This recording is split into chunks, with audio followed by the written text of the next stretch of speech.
Approximately 74 million people are affected by autism spectrum disorder in the world, and this number continues to grow. Unfortunately, we don't know why, and we don't have a cure. Someone with autism finds it hard to communicate and interact with others. Sometimes they move in repetitive ways that are hard to control. Their senses can be heightened, and they have trouble adjusting to change. This can affect an individual's ability to function in social environments and integrate into the workforce. Routine activities like self-care can be difficult for someone who suffers from autism. Studies show that a genetic basis of autism can be found in 10 to 20% of cases. These numbers are expected to rise as discoveries continue to be made. The first few years of life are when the symptoms of autism may present themselves.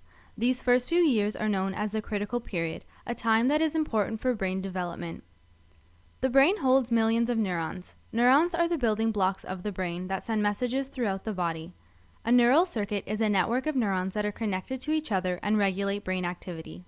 During the critical period, neural circuits might become abnormally shaped, leading to autistic-like behaviors. It's likely that individuals with autism have an imbalance of neurotransmitters too. These are small packages of chemicals that send messages from one neuron to another. Autism affects males 4 times more than females. Androgen is a messenger chemical in the brain with high amounts of it found in males. It is likely that individuals with autism have more androgen than the average person, and this leads to autistic-like behaviors, such as difficulty in socialization and paying attention. This might also be because of testosterone, a form of androgen. These chemicals, also known as hormones, can cause problems when there is too much. People with autism might have too much testosterone, which is why they can have difficulty understanding the feelings and intentions of others. Other hormones involved are growth hormones. People with autism might have an increased sensitivity to growth hormones, which is why they can be taller, have a greater weight, and show a measurable difference in head size. The temporal lobe is a part of the brain that affects where we look, how we see moving things, how we understand stories, and how we understand other people. Individuals with autism show a decrease in blood flow in the temporal lobe, which affects its roles and activity. Another part of the brain, called the cerebellum, plays many roles in humans. People with autism tend to have a smaller cerebellum. Purkinje cells are a kind of cell in the cerebellum that send information to other parts of the body. Individuals with autism might have a smaller cerebellum because they have fewer Purkinje cells. This decreases their attention span, affects how they think, how they move, and their 5 senses. The fusiform face area is another important part of the brain. It is involved in facial recognition. When people with autism see a face, they have less activity in the fusiform face area than people without autism.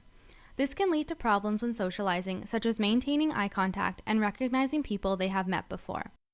Treatments for autism differ on a case-by-case basis. The most commonly used treatment is called applied behavioral analysis.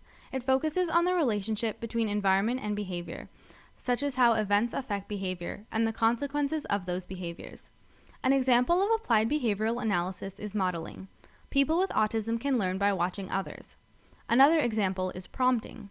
Someone can make suggestions to help people with autism learn for themselves.